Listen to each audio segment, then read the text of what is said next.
Caros alunos e alunas, vamos para um tema relacionado à história do direito penal. Essa história do direito penal, para trazer esse tema, eu tive que buscar alguns livros, não apenas um, porque é um tema que os doutrinadores, eles não aprofundam muito, pelo menos os que têm manuais. Os manuais de direito penal, e até os 4 livros que eu indiquei a vocês, nenhum traz um aprofundamento a respeito da história de direito penal. Muito em detrimento dos concursos públicos não terem uma grande exigência a essa matéria, a questão da história de direito penal. Porque essa história de direito penal, ela não é bem pontuada em períodos. E aí é fruto de muita pesquisa. E, vez por outra, tem um doutrinador que traz uma história e outro traz outra de outro tempo, abordando um outro aspecto, para trazer aqui os livros que eu procurei para fundamentar aqui o nosso estudo de hoje. Aqui é o livro do Salo de Carvalho. O Salo de Carvalho é Antimanual de Criminologia. Muito que nós vamos ver na aula de hoje se dá também na disciplina de criminologia, que é uma disciplina optativa. O César Roberto Bittencourt, outro autor, é um dos melhores livros em relação à teoria, é o Tratado de Direito Penal de César Roberto Bittencourt, porque ele aprofunda muito. É um dos autores que aprofundam em relação a esse tema. Luiz Regis Prado, também curso de Direito Penal Brasileiro, outro autor que aprofunda na questão de direito, da história do direito penal. E aqui, um grande autor, eu mesmo, que o livro já está esgotado. Quando eu for atrás de uma segunda edição, presenteio cada um dos meus alunos. É fruto, esse livro, da minha dissertação de mestrado. E aí eu falei sobre o sistema penitenciário e tive que embasar o estudo todo em relação à teoria da pena. E aí fui atrás de buscar a história do direito penal. Então foi importante. Mas é um tema muito profundo, é um tema bastante interessante e que os manuais, infelizmente, acabam não aprofundando. Então, vocês que quiserem ter um aprofundamento em relação à história do direito penal, vão ter que buscar em livros, em doutrina, que traga esse aprofundamento como as citadas. Feito esse recorte, vou aqui trazer a apresentação em alguns slides que eu separei com essa história.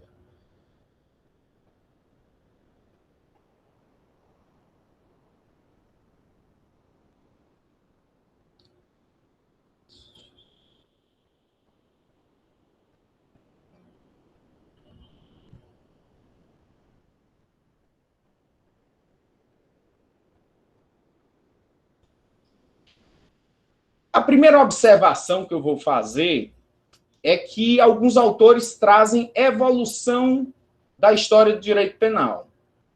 E aí eu pergunto, que evolução é essa? De fato, é uma evolução? A gente pode chamar de evolução? Nós evoluímos? A história nos mostra que os estados, eles evoluíram? Porque quando você vê situações como essas expostas nas fotos, são situações de hoje. Você tem muitos países que ainda estão em época de barbárie, em época primitiva, em regra de talião, de olho por olho, dente por dente, onde não há qualquer respeito ao ser humano. E aí, de fato, é uma evolução do direito penal o que até agora nós chegamos? Creio que em alguns países sim, em outros não. Mas vamos compreender e entender como a doutrina vem trazendo essa questão da evolução ou da história do direito penal. Primeiramente, a gente vê nos livros de direito, nos doutrinadores de uma forma geral, pontuando a questão do direito penal primitivo, que vem a ser o direito penal primitivo. O homem sempre viveu em grupo e precisou de regras para reger sua vida social. As normas iniciais não mais eram que tradições, superstições e costumes misticamente observados pelos membros do grupo. O respeito a estas normas era de natureza essencialmente sacral. Tudo era mistério, misticismo, divino. Totem era a representação da entidade protetora do grupo, a representação do Deus que os protegia. Então, o povo primitivo, eles viviam em grupo. A história da humanidade não é indivíduos isolados, é em grupo. Atrás de suas conquistas, atrás de suas necessidades, mas todos vivendo em grupo. E a natureza humana? Já existiam crimes, já se matavam uns aos outros, já havia um aspecto de condutas que desvirtuavam daquele grupo. Os totens eram figuras místicas, ou um animal, ou uma planta, normalmente um animal, que eles tinham como Deus. Então, o Deus estava ali presente e qualquer coisa que fugisse ao padrão deveria ser o quê? Ser vingado em detrimento do totem, do Deus. E não existia privação de liberdade. O indivíduo, normalmente, ele era punido com a pena de morte. Se ele permanecesse em algum local, era por pouquíssimo tempo, só à espera da sentença. Para o quê? Para ser morto, para ser jogado de um penhasco.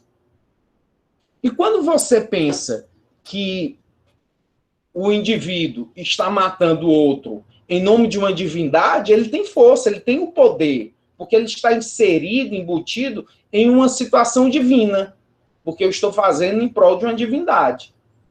Quando é uma pessoa comum para fazer uma execução em nome do Estado, de um governo, a mão já treme. Mas fazer justiça em prol de uma divindade, o sujeito ganha força. Os estudiosos, os doutrinadores que trazem o aprofundamento em relação ao direito penal, a história do direito penal, eles trazem através de fases, que não se sucederam de forma linear ou totalmente rígida. Os princípios e características de um período acabam penetrando no outro. São elas 3 fases: vingança divina, vingança privada e vingança pública.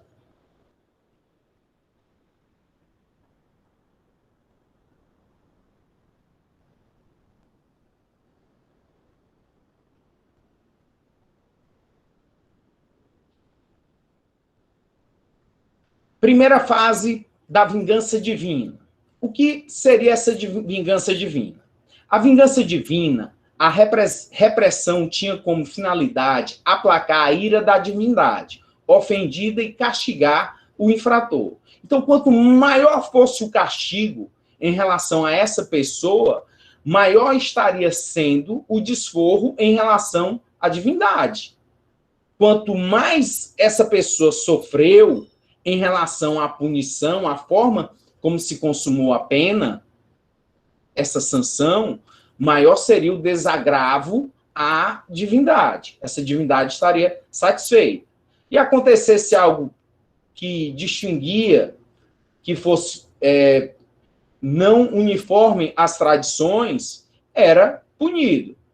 E eles sabiam como? Fosse um raio que caísse, um fogo que se alastrasse, um tempo sem chuva, um período de seca. Tudo isso era o quê? Eram os deuses com raiva de alguma coisa que estivesse acontecendo. O sujeito estava praticando incesto. E aí? Agora, não, ele vai ter que ser punido. Os deuses colocaram essa seca por conta disso. Então, aquele sacerdote ou aquele chefe, aquele pajé que era o representante da divindade dentro do clã, da tribo, ele fazia aplacar a ira. O castigo era aplicado pelos sacerdotes, que em quase toda a antiguidade se converteram em encarregados da justiça. Imprimiam penas severas, cruéis e desumanas, visando especialmente a intimidação, que é colocasse o sujeito em enforcamento, em fogueira, chicotear ele, a marcação de ferro, cortar mão, cortar braço,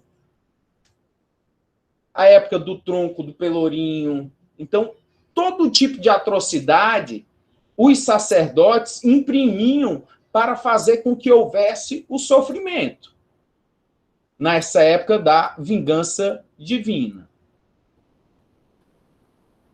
A Ingrid está perguntando, esse totem era um indivíduo que era tido como Deus ou era uma figura que era imaterial? Normalmente, Ingrid, eram animais ou plantas. Alguma planta ou algum animal era visto como um Deus, a figura representativa do Deus. Vingança privada, essa fase da vingança privada. Na fase da vingança privada, cometido um crime, a reação cabia à vítima, seus familiares ou ao grupo social. No entanto, eles agiam sem proporção à ofensa, atingindo não só o ofensor, como também todo o seu grupo. Se o transgressor fosse do mesmo grupo, era punido com banimento, deixando o mesmo à mercê de outros grupos que lhe infligiam invariavelmente a morte. Aquela época, lá na era primitiva, se o sujeito fosse posto para fora do grupo, ele sozinho, ele não conseguia sobreviver. Ou as outras tribos iriam capturá-lo, fazer de escravo ou matá-lo. E nunca se teve na história sucesso em relação à vingança privada. Por quê? Porque as agressões eram desproporcionais. O sujeito ia se vingar e havia uma contrapartida, uma outra vingança. Aqui nós tivemos no Nordeste brasileiro, por exemplo, lá em Alagoas, famílias que se degladiaram durante décadas, um matando o outro. Um de uma família ia lá, matava, aí a família ia, se vingava. E isso era desproporcional. Acabava o quê? Os grupos, as famílias sendo aniquiladas. Então não era uma situação confortável, não era uma evolução. Então essa época da vingança privada foi a pior época em relação à evolução do direito penal. Ainda na fase da vingança privada, buscou-se evitar a dizimação das tribos, surgindo então o talião, detalhes, tal qual. Com essa lei, limitou-se a reação à ofensa a um mal idêntico ao praticado. Então, pela lei do talião, olho por olho, dente por dente, perna por perna, braço por braço, cabeça por cabeça. Isso é a lei de talião. Você vai reagir proporcionalmente ao que foi feito. Eu, um engenheiro, construí a sua casa. A casa caiu e matou seu filho. Você agora tem o direito de vir derrubar a minha casa e matar meu filho. É a lei de talião. É proporcional? Só não é razoável. Mas foi, aquela época, uma evolução jurídica. Por quê? Porque já não se matava além. Ao invés de eu matar a tua família toda em uma vingança privada, eu só matava você. Porque foi exatamente foi exatamente uma morte que você provocou na minha família. Olha aqui algumas leis que eu trouxe aqui do Código de Hammurabi. O deus sumério Shamash entrega suas leis ao rei Hammurabi. Lei 196. Se um homem arrancar o olho de outro homem, o olho do primeiro deverá ser arrancado. Lei 197. Se um homem quebrar o osso de outro homem, o primeiro terá também seu osso quebrado. Lei 200. Se um homem quebrar o dente de um seu igual, o dente deste homem também deverá ser quebrado. Olho por olho, dente por dente, lei de Talião. Agora aqui, nos Hebreus, o Deus hebraico, Yahvé, entrega suas leis ao profeta Moisés.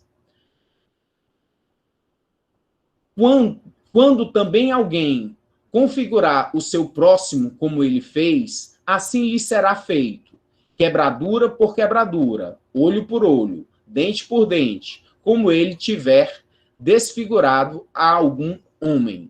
Assim se lhe fará. Então, essa era a base da ideia da lei de Talião. Olho por olho, dente por dente. Era proporcional, só não era razoável. Mas, mesmo assim, foi uma evolução na história, porque limitou a vingança privada e as agressões. Agora vamos para a vingança pública, essa terceira fase trazida pela doutrina. Diz aqui, com a maior organização social, especialmente com o desenvolvimento do poder político, não era mais o ofendido ou mesmo os sacerdotes os agentes responsáveis pela punição, mas o soberano, seja um rei, um príncipe, um regente, ou chefe da tribo ou do clã. O Estado assumiu o poder-dever de manter a ordem e a segurança social. Essa segurança social era uma segurança até para fazer com que o rei, o monarca, aquele que detivesse o poder, ele tivesse mais força. Claro, porque se é ele agora que vai decidir, se é o Estado quem decide, se o Estado tem agora um poder de juiz, de decidir as situações, as contendas, ganhou força o Estado.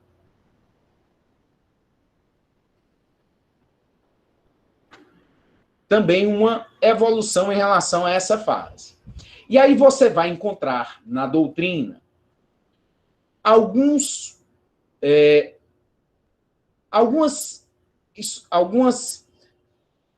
passagens que dividem também o direito penal no estudo da organização jurídica dos romanos, da organização jurídica do direito canônico. Como esses estados ou essas instituições ganharam muita força em relação à organização jurídica, foi possível compilar seus escritos, e também o direito germânico, foi possível compilar as suas contribuições jurídicas e fazer um apanhado delas. E assim os doutrinadores trazem essas informações sobre esses períodos dos romanos, período canônico e do germânico. Direito penal romano, 753 a.C. a 509 a.C. O direito romano oferece um ciclo jurídico completo, constituindo até hoje a maior fonte originária de inúmeros institutos jurídicos.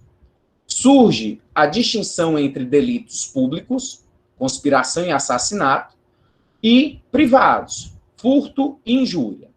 Desenvolveu a doutrina da imputabilidade, da culpabilidade e suas excludentes. Diferenciaram-se quanto ao elemento subjetivo do delito, o dolo de ímpeto e o dolo de premeditação, entre outras conquistas.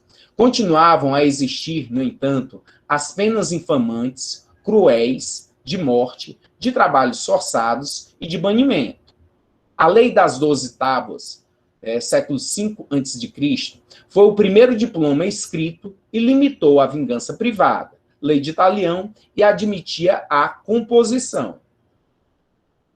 Composição. O sujeito praticava um fato, era um nobre, e aí ele compunha, entregava um escravo dele para ficar na paz social. Ele compôs em detrimento do crime que ele havia praticado. Então, vários institutos, dolo, que é a vontade de cometer o crime, a premeditação do dolo, você já premeditou o crime, traziam punições distintas. As excludentes traziam a legítima defesa. Tudo foi do direito romano. E hoje, até hoje, a gente tem inúmeros institutos jurídicos de fundamentação romana. Princípio nullum crime sine previa lege, que é o princípio da legalidade. Então, inúmeros institutos jurídicos são celebrados e, vez por outra, a gente se depara com algum. O direito penal germânico. O direito germânico primitivo não era composto de leis escritas, caracterizando-se como um direito consuetudinário. Então, não era escrito, passavam de geração para geração. O direito era concebido como uma ordem de pares, pública ou privada. E o delito significava sua ruptura, perda ou negação. Friedlosigkeit. A reação à perda da paz por crime público autorizava que qualquer pessoa pudesse matar o agressor. Quando se tratava de crime privado, o transgressor era entregue à vítima ou aos seus parentes, para que exercessem o direito de vingança, além de terem conhecido a pena de talião. Por influência romana, adotaram para a prova do crime as denominadas ordalhas, os juízos de Deus. Então, o direito germânico, esse direito dos bárbaros, ele foi também importante porque trouxe evoluções em relação à época primitiva. A vingança privada, a vingança divina. Quando a gente, mesmo a gente apontando aí que há barbárie, que há penas descomunais, penas que afligem o ser humano, mas para a época, você pensando na época, é uma época ainda de evolução. Quando eu comecei a estudar essa história do direito penal e fui procurar as ordalhas, esses juízes de Deus, eu tive muita dificuldade, porque praticamente eu não encontrava. Sabe onde é que eu fui encontrar? Fui encontrar em livros espíritas. Por quê? Porque os espíritas eles foram atrás de descobrir, de identificar por que os indivíduos, mesmo depois de terem passado por alguma ordalha, como é que eles sobreviveram, ou como eles não ficaram sequelados. Como eram essas ordalhas, esses juízos de Deus? O indivíduo, ele era posto à prova. Alguém dizia que ele tinha blasfemado. Alguém dizia que ele tinha falado da majestade. Se a mulher era adúltera. Se o indivíduo era de fato dono daquela terra. Havia uma disputa em relação a uma terra. Como é que eles faziam? Faziam as ordalhas, os juízes de Deus. Quem é que vai decidir? Deus. Como? Não, a gente vai fazer uma prova e quem sobreviver a essa prova, ou quem não sair sequelado, é que está com a razão. Então, colocava o sujeito para colocar a sua mão em brasa quente, em água fervente, colocava o sujeito para andar nessas brasas quentes, tinha as ordalhas do escorpião, colocava a pessoa dentro de um tambor cheio de escorpiões. Então, se a pessoa sair de lá sem ser picado, então é porque estava falando a verdade.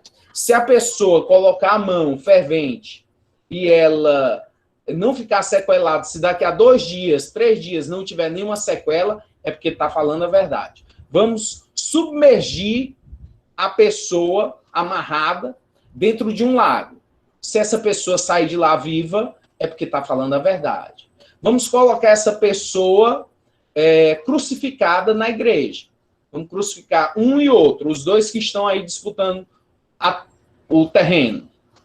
Quem permanecer mais tempo é porque está dizendo a verdade, é porque é o dono. E aí faziam os duelos. Então, essa fase germânica, essa fase de barbárie, foi um período bastante porvera bruta, Eduardo. A Ingrid está perguntando se esse período queimavam as mulheres, que eram consideradas bruxas. Ainda não, Ingrid. O período que se queimavam as mulheres está aqui, ó. É o direito penal canônico. Você deve estar se referindo, Ingrid, à Santa Inquisição, que de santa não teve nada. Foi uma época de terror, de barbárie. E até quando a gente estuda, eu mesmo, para dar essa aula, que eu não repito a aula, nem de um semestre para o outro, eu sempre procuro estudar, buscar, e é o tipo de aula que consome. Por quê? Porque você vê muita coisa ruim, você se depara com muita crueldade, muita coisa ruim do ser humano, você vê como o ser humano é capaz de fazer coisas tão bárbaras, tão cruéis, como se fazia antigamente. Olha aqui o direito penal canônico. Predominando na Idade Média era o direito da Igreja Católica, sendo escrito e formal. Perpetuou o caráter sacro da punição, que continuava severa. Trouxe o intuito corretivo, visando a regeneração do criminoso. O delito era visto como uma forma de pecado, e a pena era justificada como exigência de justiça, análoga ao castigo divino.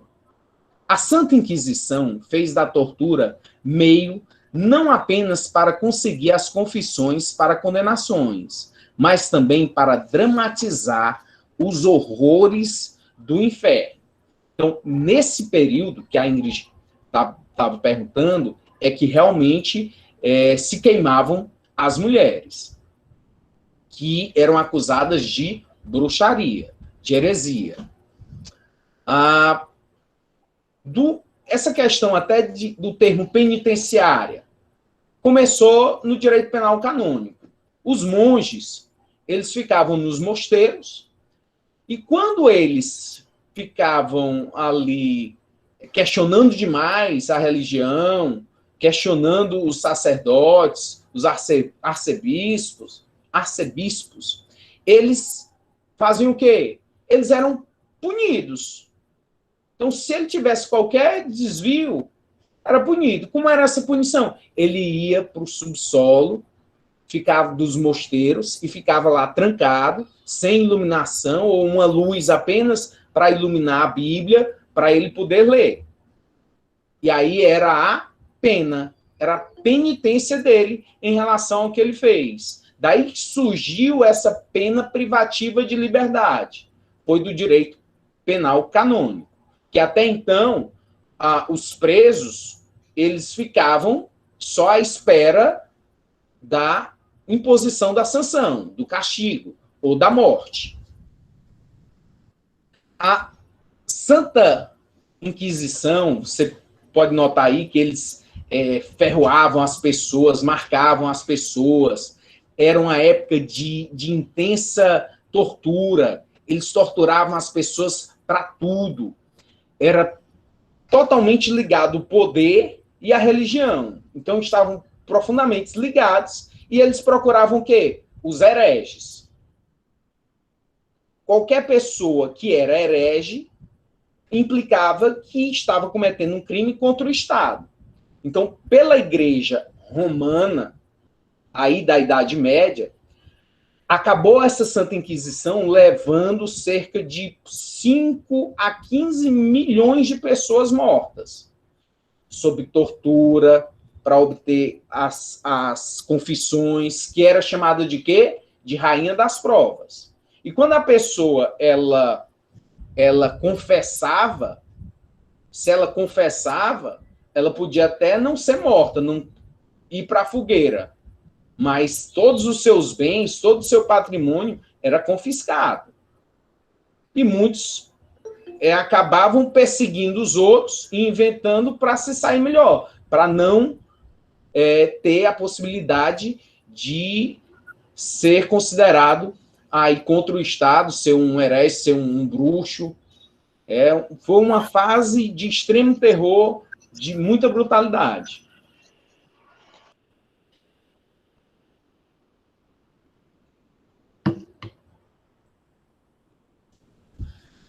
Direito penal comum seguido do período humanitário. Direito penal comum, vigente nas várias regiões da Europa medieval, girava em torno das bases fornecidas pelo direito penal romano, germânico e canônico. No século XIII, surgiram os glosadores, que comentavam textos de lei. Então, esses glosadores comentavam os textos de lei, textos curtos. Aí depois vieram os pós-glosadores. Renasceu o sentimento do direito para assegurar a ordem e o progresso social.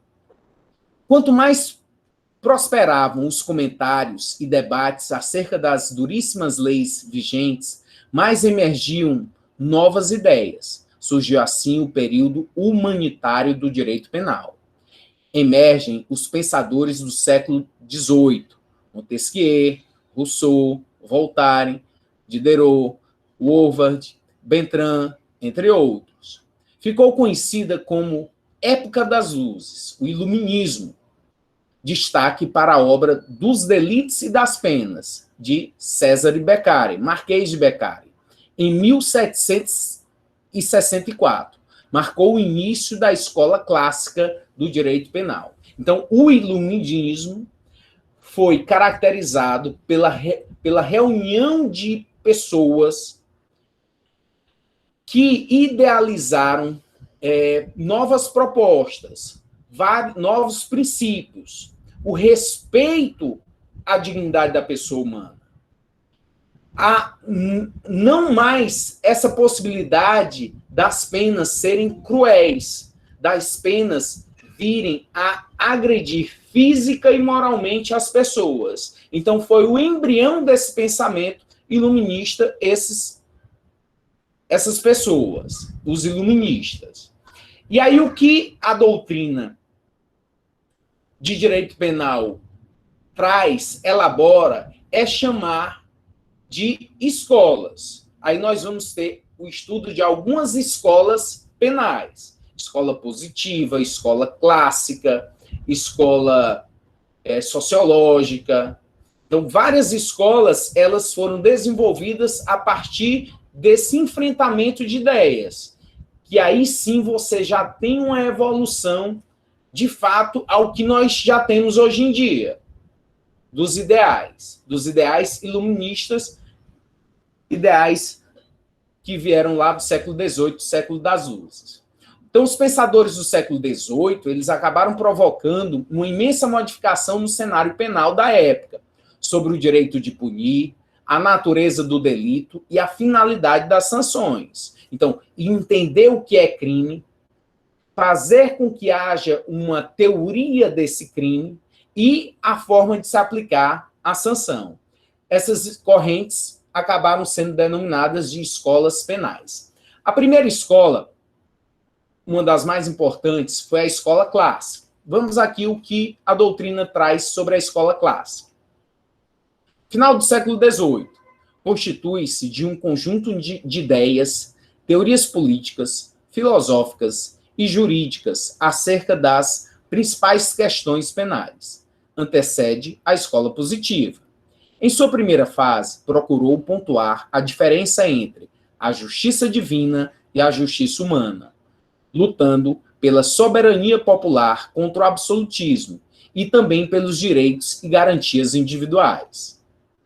Em um segundo momento, focou-se no estudo jurídico do crime e da pena através da sistematização de normas jurídicas repressivas, tendo como principais conceitos a responsabilidade penal, o crime e a pena. A responsabilidade penal baseia-se no livre-arbítrio. Livre-arbítrio. Sendo, desta forma, o conceito de liberdade individual de primordial importância para a manutenção de todo o sistema positivo. A imputabilidade baseia-se no livre-arbítrio e culpabilidade moral. O crime como um ente jurídico, produto da livre vontade do agente. A pena como um mal e como meio de tutela jurídica. Um mal justo que se contrapõe ao crime. Um mal injusto, um castigo dado ao indivíduo pelo mau uso de sua liberdade. Então vejam nessa escola clássica que os seus idealizadores entendiam que o homem, o ser humano, ele tinha livre arbítrio. Ele tinha a decisão do que fazer. Ele não era imbuído de um ser maligno que entrou nele e que o fez um criminoso. Então, ele decidiu cometer o crime. Então, vai se teorizar tanto o crime quanto a pena e a forma de se cumprir essa pena. A pena é um mal injusto. Ele tem que ser punido porque cometeu um crime. Então, o sentido da pena é a retribuição pelo mal que foi imposto. É uma punição. Um dos expoentes, já falei o nome dele, o Bentram, é o Jeremy Bentram, ou você encontra também na doutrina Jeremias Bentram, entre 1748 a 1832, período de sua vida. Ele construiu e desenvolveu o panótico. Panótico é uma forma de penitenciária, onde o sujeito ele fica... A pessoa que está ali, o agente carcerário, agente penitenciário, ele fica em uma torre e dessa torre ele consegue visualizar todas as celas, porque há iluminação para todas as celas. Então, não há como os sujeitos que estão presos fazerem nada sem que essa pessoa que está no centro dessa torre não consiga visualizar. Fora isso, o Jeremy Bentram gastou toda a sua fortuna na construção dessas penitenciárias nesse sistema panótico. Panótico, tudo vê. Pan, de tudo, ótico de ver, tudo vê. Em relação ao utilitarismo da pena, a utilidade da pena, procurou um sistema de controle, um método de controle de comportamento humano, de acordo com o princípio ético. Esse princípio é proporcionado pelo utilitarismo, que se traduzia na procura da felicidade para a maioria, ou simplesmente da felicidade maior. Um ato possui utilidade se visa produzir benefício, vantagem, prazer, bem-estar, e se serve para prevenir a dor. Um dos idealizadores aí da escola clássica, Jeremy Bentram. Agora, a escola positivista que está em contraponto à escola clássica. Aqui não tem livre-arbítrio. O ser humano, ele é nato. Ele já nasce criminoso. Ele já tem esse pensamento criminoso. Não é um livre-arbítrio. É da essência dele certos crimes. E a pena? A pena, ela serve para regenerar o indivíduo.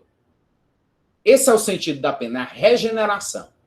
Olha aqui o que a doutrina traz sobre a escola positivista, e o seu maior expoente é o Lombroso, César Lombroso. Inicia-se com a publicação do livro O Homem Delinquente, 1876. César Lombroso viveu entre 1835 a 1909. O criminoso sofre influência interna ou externa, não sendo dotado de livre-arbítrio. O ser humano poderia ser um criminoso nato, submetido a características próprias, originárias de suas anomalias físico-psíquicas. O crime é um fenômeno social, decorrente de fatores naturais e sociais. A finalidade da pena é a ressocialização, prevenção de crimes, punir o condenado e, ao mesmo tempo, renegá-lo. deslocou o estudo do direito penal para o campo da investigação científica, proporcionando o surgimento da antropologia criminal, da psicologia criminal e da sociologia criminal. Enrico Ferri, 1856 a 1929, com sua obra Sociologia Criminal, e Rafael Garofalo, vida entre 1851 a 1934, Rafael Garofalo, com a obra Criminologia, publicada em 1885. Foram grandes expoentes da escola positivista. O ser humano nato, ele já tem incutido na sua questão físico-psíquica a questão de já estar no DNA ser criminoso, para a escola positivista. E a pena, ressocialização, regeneração do sujeito. A Ingrid está perguntando se o Lombroso teve como embasamento as ideias de Hobbes. Não vi nada a respeito, nenhuma referência, Ingrid, mas vou procurar saber se o Hobbes teve influência no Lombroso, para aí a gente verificar a época de cada um e quais as influências. Agora, o Lombroso, ele ficou célebre porque ele era um estudioso, de fato. Ele era um médico italiano e ele começou a analisar comportamentos, ele começou a analisar pessoas. Mas de que forma? De forma científica, de forma metodológica. Ele analisou naquela época cerca de 383 crânios de criminosos. Pegou um a um para analisar a circunferência, detectando se tinha anomalia ou não.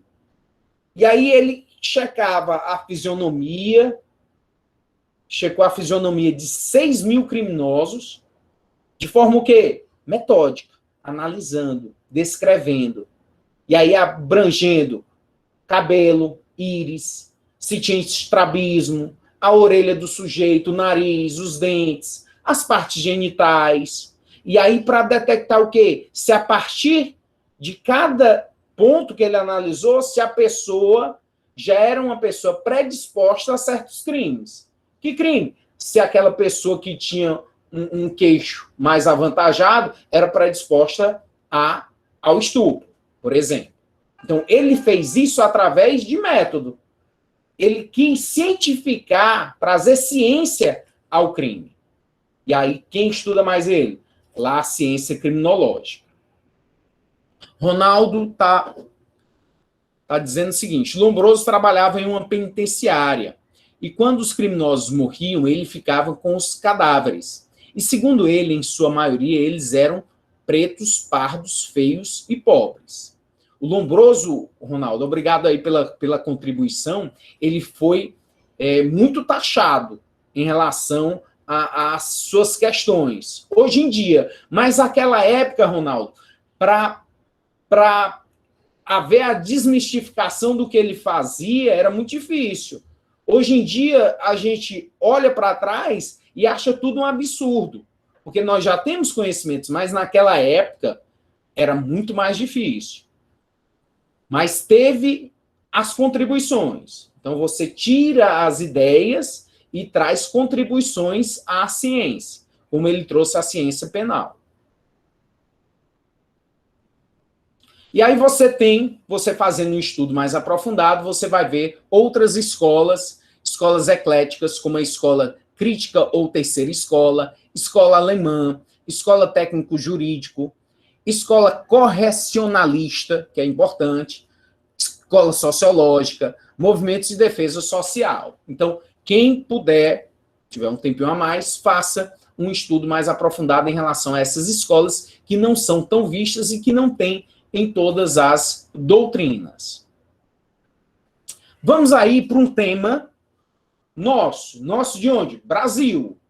Quem eram os donos da terra? Vamos falar agora de história do Brasil. Quem era o dono da terra aqui? Portugueses? Não, eram os índios. Eles viviam aqui, eles eram os donos da terra. Só que os índios não se sentiam tão assim donos. Por quê? Eles não vendiam terra, eles não ocupavam terras, eles não comerciavam terras. Eles tinham a terra, tudo era deles, então não tinha sentimento de dono, tudo é meu. É só derrubar a árvore e eu vou aumentando aqui.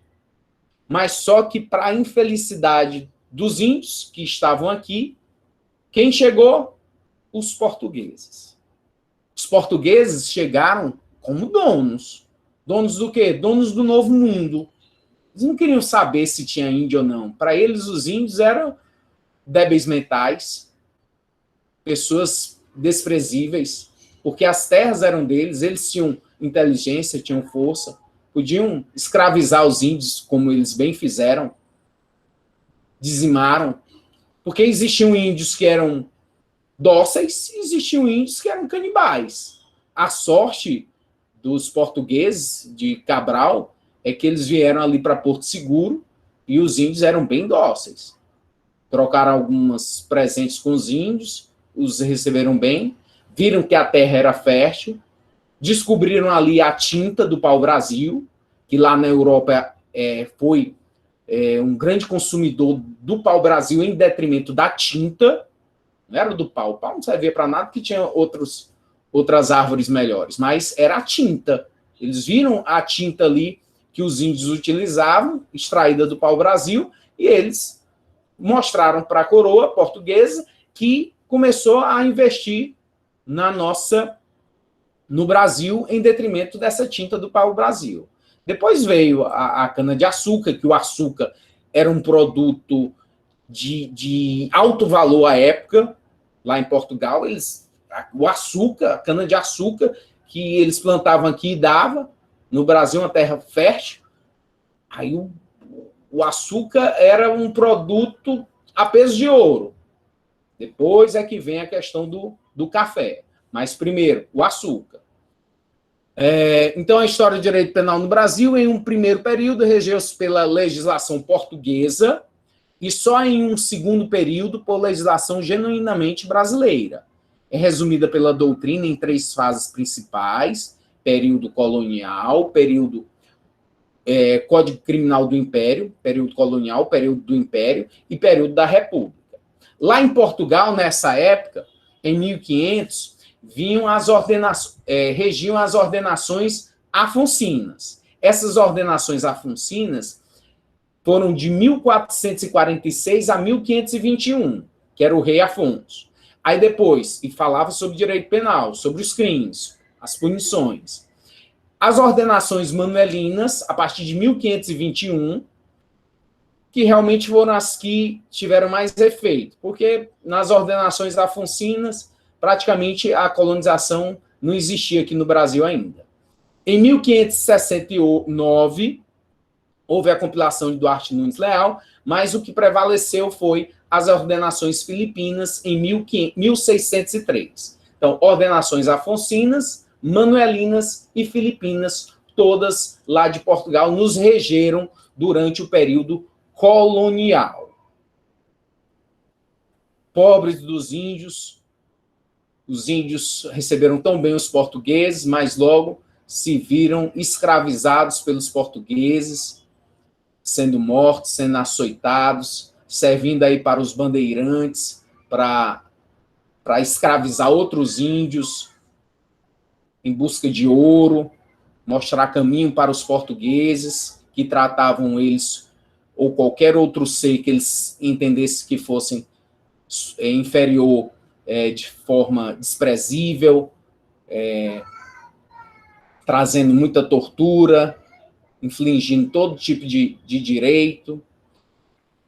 Aí você tem a questão dos negros que foram escravizados aqui, uma triste história do nosso período. A questão da escravatura, já em detrimento da cana-de-açúcar, que expandiu, os portugueses necessitavam de força de trabalho, que eles não queriam trabalhar, ficavam forçando os primeiros índios, mas não viram, tiveram muita dificuldade em fazer com que os índios trabalhassem, eles se revoltavam, e trouxeram largamente os negros africanos para estarem aqui trabalhando em serviços forçados. Então, nesse primeiro período aí de 1500, da colonização, o que reinava? Reinava a pena de morte, a vinda, que era a pena capital ainda do Brasil, de Cabral. Não tinha negócio de julgamento, era execução sumária e pronto, porque daqui que chegasse a Portugal para o rei decidir alguma coisa, eram 3, 5 meses de viagem. E nesse século depois, século XVI, quem recebia sentença de morte no Brasil era índio, era pirata, era traficante, os hereges, invasores franceses, todos esses nessa época. O que predominava? Forca. Cortar o pescoço do sujeito. Quem ia para a forca? Pobre. Quem tinha o pescoço cortado? Os nobres. Porque morrer na forca era vergonhoso. Era destinado a ralé.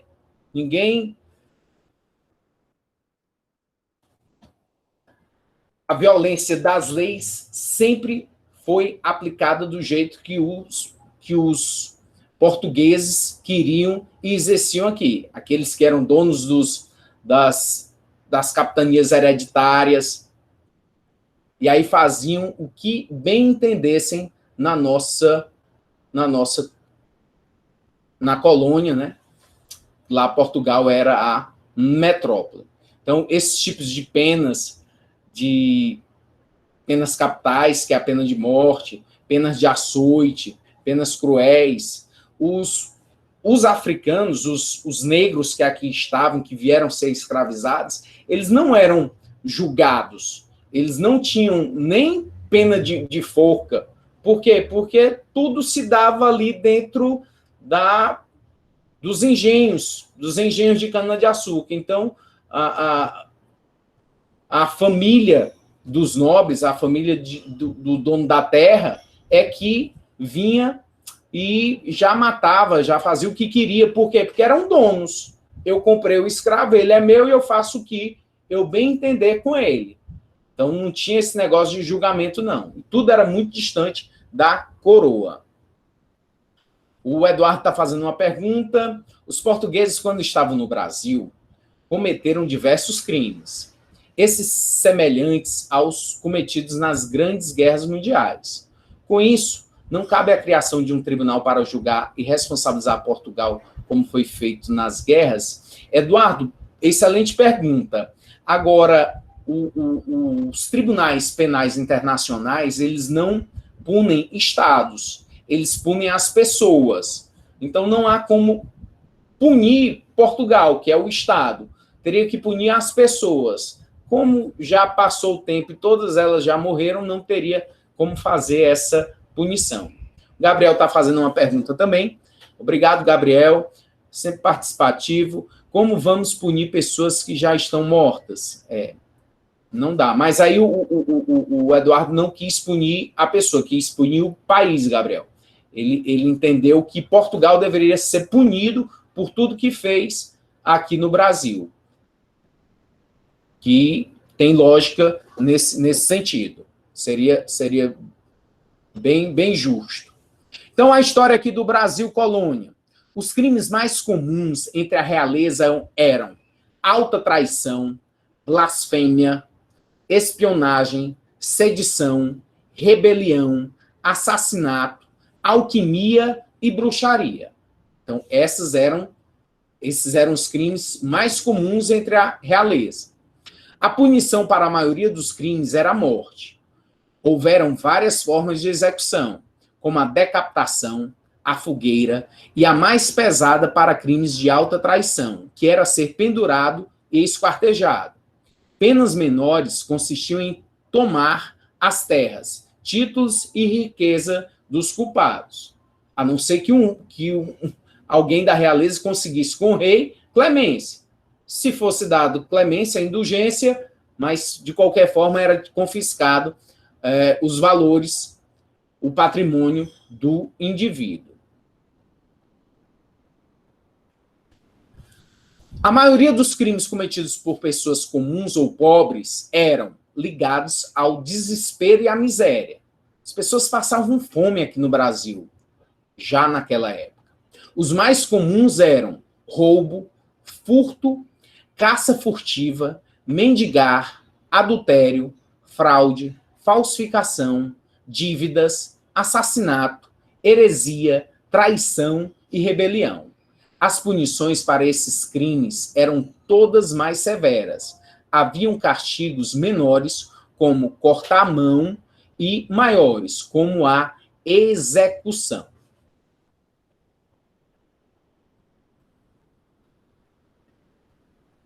O exemplo aqui do Joaquim José da Silva Xavier, o Tiradentes. Ele foi executado em 1792. Foi enforcado e esquartejado por agir contra os interesses do Império. Principal personagem da Inconfidência Mineira, revolução de caráter separatista, Tiradentes foi o único a confessar os planos da Revolução e foi condenado por isso. O Lucas está dando informação aqui. Obrigado, Lucas. O modelo penal imperialista não difere muito do nosso modelo atual, sempre dirigido para aquela parcela minoritária da população. Lucas fez uma crítica aí em relação a essa passagem, concordo com o Lucas. Então, aí no caso do Tiradentes, não bastava para a autoridade que ele fosse enforcado e esquartejado. Não era só isso. A sentença do alferes, do Inconfidente Tiradentes, foi a pena de morte para sempre. Existiam várias formas de executar a pena de morte aqui no Brasil. E uma delas era essa, a pena de morte para sempre. Ou seja, os restos mortais do Tiradentes, eles não poderiam ser buscados pela família. Eles iam ficar lá em praça pública até os bichos virem e comerem tudo aquilo. Ia apodrecer. Então é a pena de morte para sempre. E, além disso, tinha que matar a memória dele. Como é que ia matar a memória de alguém? Ia derrubar a casa dele, da família dele. Tinha que salgar todo o terreno, botar sal para quê? Para não crescer mais nada. E seriam considerados como infames todos os descendentes dele. Então, essas pessoas não poderiam... As pessoas não poderiam conversar com elas, sob pena o quê? De serem punidas.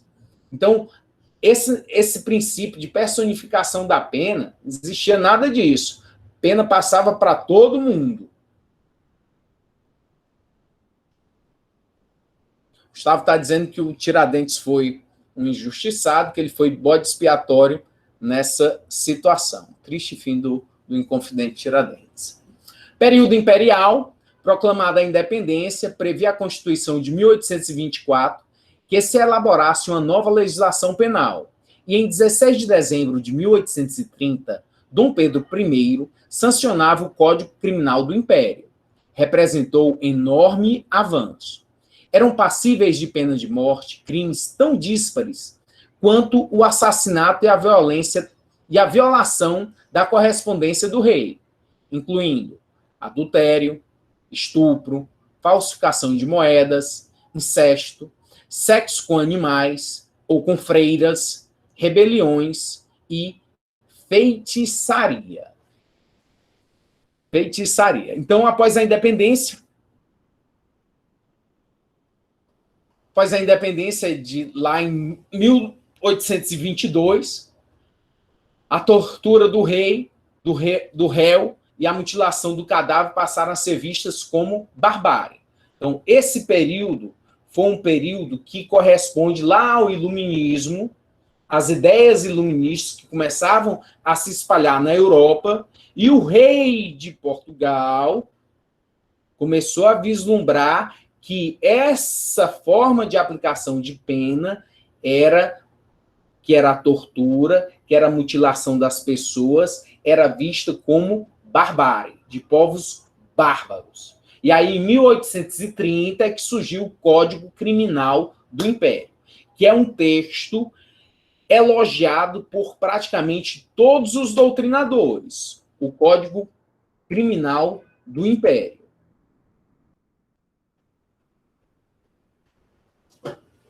Mas, mesmo assim, esse Código Criminal do Império manteve a pena de morte. A pena de morte ainda existiu. Só foi acabar a pena de morte com a proclamação da República, 1889. Mas, pelo menos em 1822, com a independência, aí vem o Código Criminal do Império, e aí já é banida a tortura, o esquartejamento e a exposição dos corpos, com o Código Criminal do Império. Mas a pena de morte ainda prevaleceu. O período republicano, com a proclamação da República, em 1889, que aí acabou sem a pena de morte, faz necessária a reformulação da legislação, sendo promulgado o Código Penal de 1890. Em 1937, Alcântara Machado apresentou um projeto de Código Criminal brasileiro que acabou sendo sancionado em 1940, passando a vigorar desde 1942 até os dias atuais, que é o nosso Código Penal. Nosso Código Penal, ele é de 1940, passou a viger em 1942. Em 1984, teve uma reforma da parte geral do Código Penal, mas ainda há a necessidade de uma reformulação, de pegar todo o Código Penal e as leis extravagantes para fazer uma compilação dentro de preceitos, tipos penais proporcionais, tipos penais equilibrados, para que os crimes, os bens jurídicos sejam sobrepesados e não tenham bens jurídicos sendo punidos de forma tão grave e outros bens jurídicos que são tão graves sendo punidos de forma branda. Então, aí você tem um pequeno esquema em relação à história do direito penal, Código Criminal do Império, 1830, Código Penal da República, 1890, Consolidação das Leis Penais, 1932, Código Penal de 1940 e a reforma da parte geral do Código Penal. O sol caminha devagar, mas atravessa o mundo. Provérbio africano.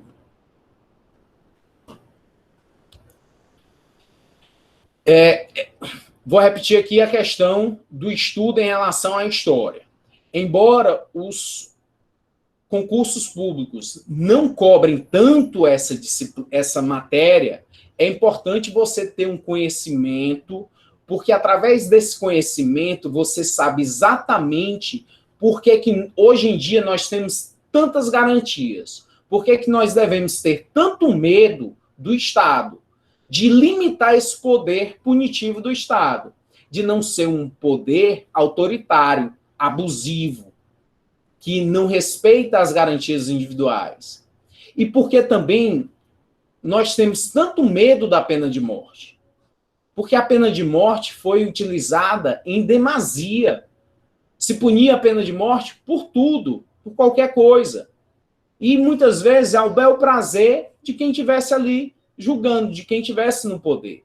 Então, certos institutos jurídicos são necessários para a nossa proteção do cidadão. Isso sim, essa a importância.